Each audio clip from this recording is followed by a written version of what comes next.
राज्यसेवा मुख्य परीक्षा 2024 निकाल लागलेला आहे। मराठा आरक्षण कशासाठी आणि पहा मेरिट मग कळेल। आपल्याला राज्यसेवा मुख्य परीक्षेचा निकाल सुद्धा पाहायचा आहे। In detail cut off list पाहायची आहे। टोटल किती उमेदवार होते आणि काय डिटेल आहेत या संपूर्ण डिटेल आपण या व्हिडिओमध्ये पाहणार आहोत। पण व्हिडिओला सुरुवात करण्याआधी तुम्ही जर आपल्या चॅनलवरती नवीन असाल तर प्लीज आपल्या चॅनलला लाईक शेअर आणि सबस्क्राइब करायला विसरू नका आणि नोटिफिकेशन बेलला क्लिक करा। चला पाहूया इन डिटेल।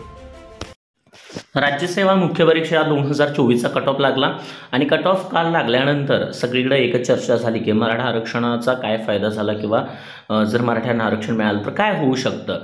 तर बघा, ओपन जनरलचा कट ऑफ इथं 507 आहे, एससी जनरलचा कट ऑफ 445 आहे। मग आता एससी जनरल कट ऑफ 445 आणि 507 कितीचा फरक पडला इथे, म्हणजे मी सगळ्या कॅटेगरीचं सांगणार आहे, फक्त मी एससीचं सांगत नाही आहे। ओपनचा 507 आहे, एससी जनरलचा कट ऑफ 445 आहे, इथं जवळपास 62 मार्काचा फरक आहे।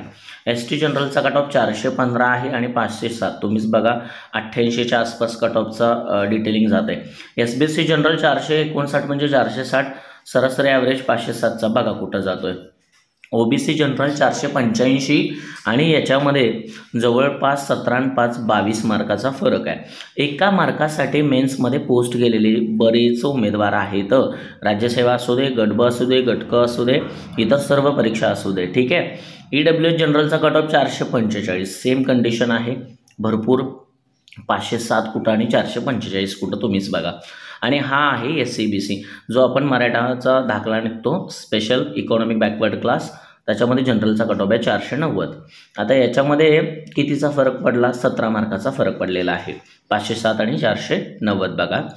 मग आता मला सांगा, एवढा फरक पडतोय, ठीक आहे, मेरिटमध्ये एवढा फरक पडतोय, हा फरक एका मार्कानं पोस्ट गेल्यानंतर 5-5 वर्ष 6-6 वर्ष 7-7 वर्ष घालवलेले आहेत उमेदवारांनी। मग हा मराठा आरक्षणाचा फायदा आहे, त्यामुळं प्रत्येकाला आरक्षण मिळालं पाहिजे, त्यातनं कुठलाही समाज वंचित नको आहे आणि हा त्याचा कट ऑफमध्ये पडणारा फरक आहे।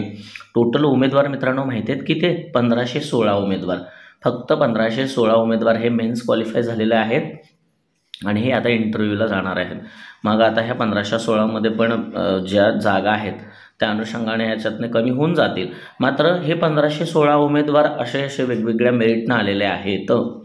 एकतर ह्या गोष्टींचा इम्पॅक्ट असतोच आणि मराठा आरक्षणाचा इम्पॅक्ट हा आहे की एवढ्या मार्गांची तफावत पडत आहे। सो प्रत्येकाला न्याय मिळाला पाहिजे, न्यायिक मागण्या असतात आणि ही राज्यसेवेची तुम्ही कट ऑफ लिस्ट पण पाहिलेली आहे, ठीक आहे।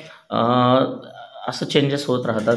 उर्वरित जे काही अपडेट्स असतील, व्हिडिओ असेल, ते नक्की आपल्या चॅनलवरती पाहण्यासाठी आपल्या चॅनलला लाईक शेअर आणि सबस्क्राईब करा, नोटिफिकेशन बेलला क्लिक करा, प्लेलिस्टमध्ये जाऊन उर्वरित व्हिडिओसुद्धा पाहायला विसरू नका।